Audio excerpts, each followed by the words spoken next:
Every state in Nigeria is blessed with solid minerals. You name it, Zamfara, Kebbi, Niger and Osun are very rich in gold. Ebonyi Plateau and Nasarawa are blessed with tin.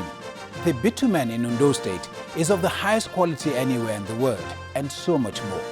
But the worry is that sector is not making any significant contribution to the nation's revenue base.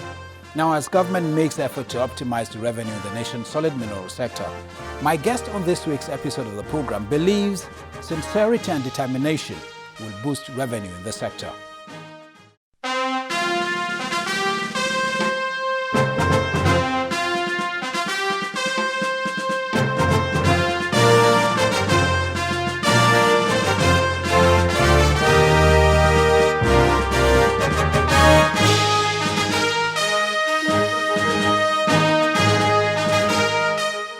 Hello there, welcome to Dateline Abuja. I'm Ibrahim Adra. Residents of the nation's capital on Tuesday, November the 12th, were thrown into confusion following the enforcement of the restriction of movements for tricycle operators, popularly known as keke. Now we'll bring you details in the FCT in Focus segment. The interview segment looks at solid mineral sector, but first, let's begin with the stories that made the headline within the week in the nation's capital.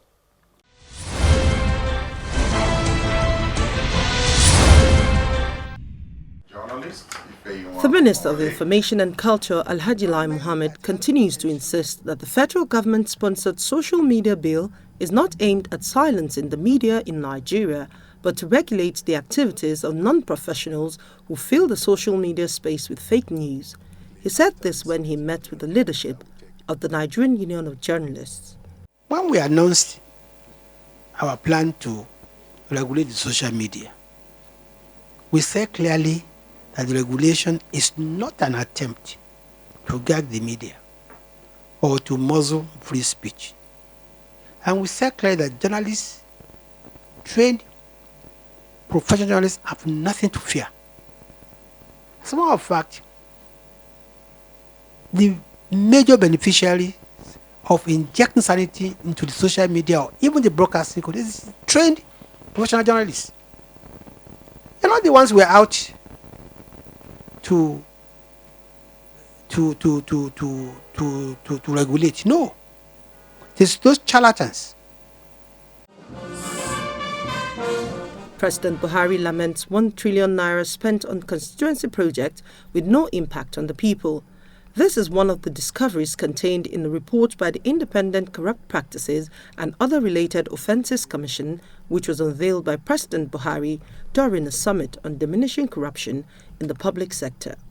It is on record that in the last 10 years, 1 trillion naira has been appropriated for constituency projects.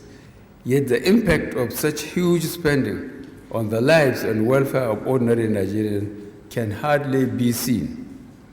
The first phase report of tracking these projects by ICPC confirms our worst fears that people at the grassroots have not benefited in terms commensurate with the huge sums appropriated for constituency projects since inception.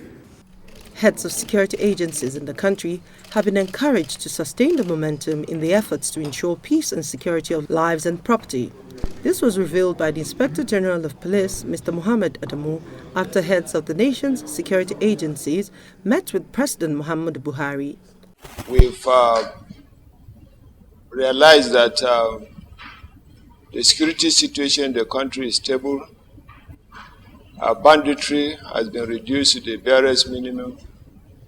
Kidnapping has been reduced significantly. The epicenter of this kidnapping that you know generally in the northwestern part of the country, especially Zamfara, Katsina, Kaduna, they are all camp now, very camp.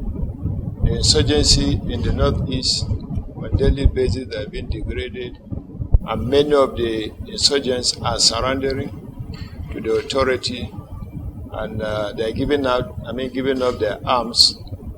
And for that reason, we've been encouraged to sustain the tempo, and all the successes were recorded as a result of the cooperation that came from members of the public.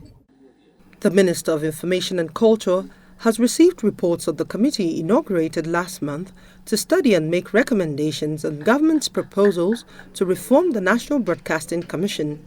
The minister said that the federal government will immediately mandate NBC to come up with new regulations for internet and mainstream broadcast organizations. I will be directing the NBC to take the following actions in line with the report of the Implementation Committee.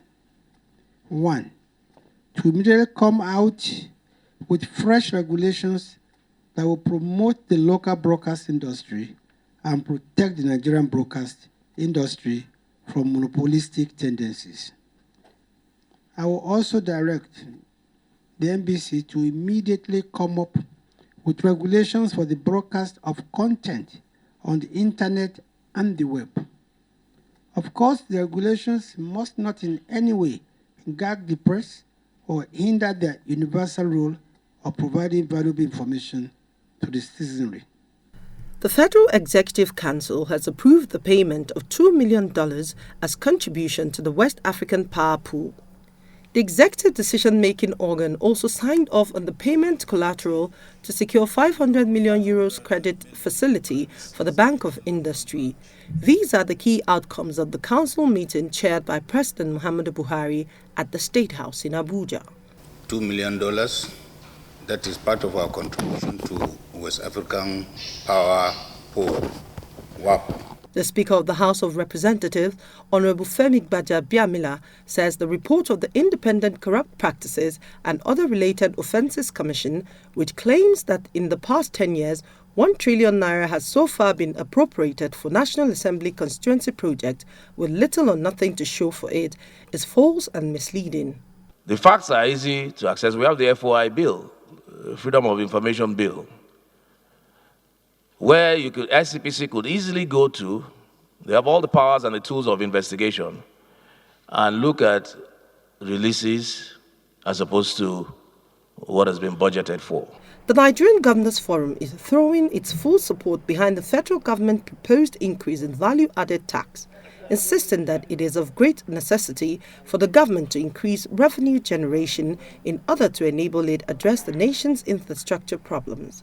We are in support of what will definitely improve on the revenue generation drive of both the federal government and states.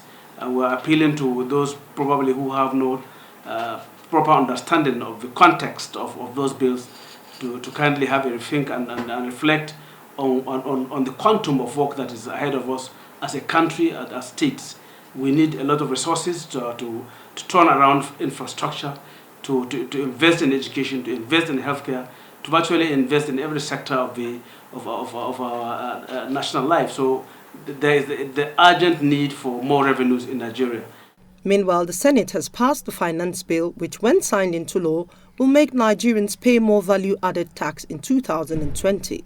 The value-added tax bill is one of the 7 bills that form part of the finance bill, which the Senate has passed. Those in favor say aye, those against say nay, the ayes have it.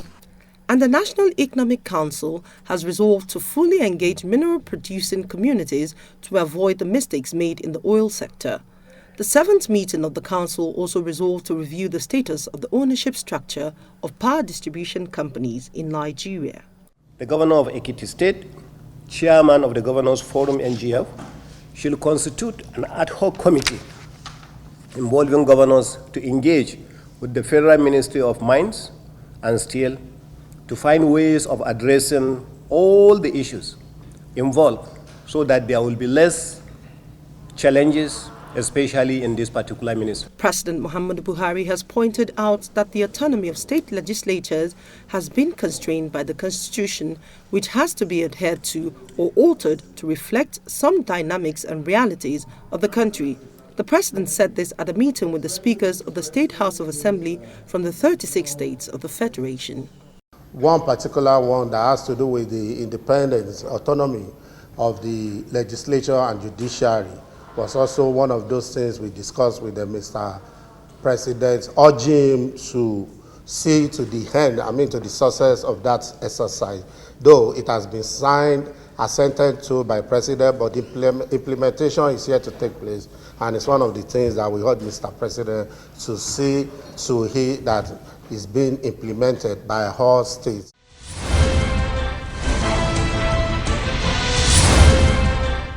Thank you for staying with us. Operators of tricycles in Abuja are threatening to seek redress at the National Industrial Court of Nigeria over the enforcement of the restriction order by the Federal Capital Territory Administration, which has led to the arrest of some of their members. Listen to this week's FCT in Focus for details.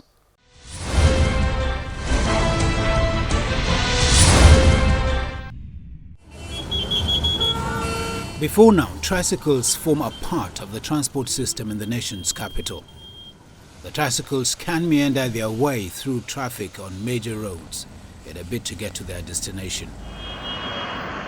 Tuesday, November 12th, the tricycles are no more on popular commuting routes as the Federal Capital Territory Administration is restricting their movements to estates and communities. The result is that many Abuja residents had to resort to walking long distances to get to their destinations, while the FCT task force occupy major bus stops in a bid to enforce the restriction. I've been trekking for almost 30 minutes now. I'm already worn out. So the effect is so bad, so bad. So I'm appealing to the government to revisit this trend.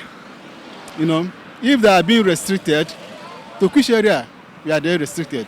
If they are banned, is it totally banned? Because if you ban keke and pep, which means you are sending those boys to do something you wouldn't want them to do. From Apo to this place, we don't see keke. That is the only thing that can help us to go to the market, to go to our workplace. So we don't know why they are stopping them.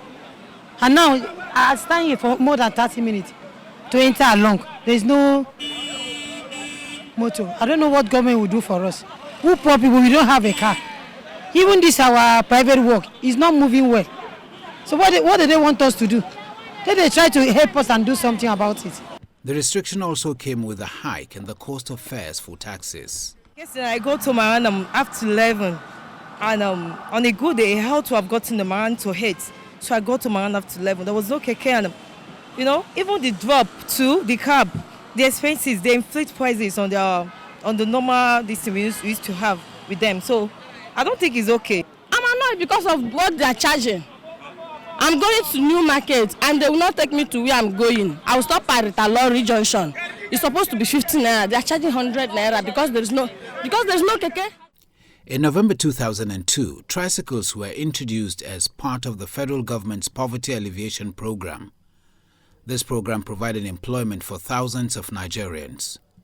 The administrators of the nation's capital had banned the use of commercial motorcycles in the city center 17 years ago. But the union insists that such ban is not backed by law. Now, tricycle business in Abuja feeds over 40,000 persons. Talk of the mechanics, the dealers, even vulcanizers that feed from this business, multiply by this number. This action of FCTA is going to render these people jobless. And we are talking of unemployment in the country.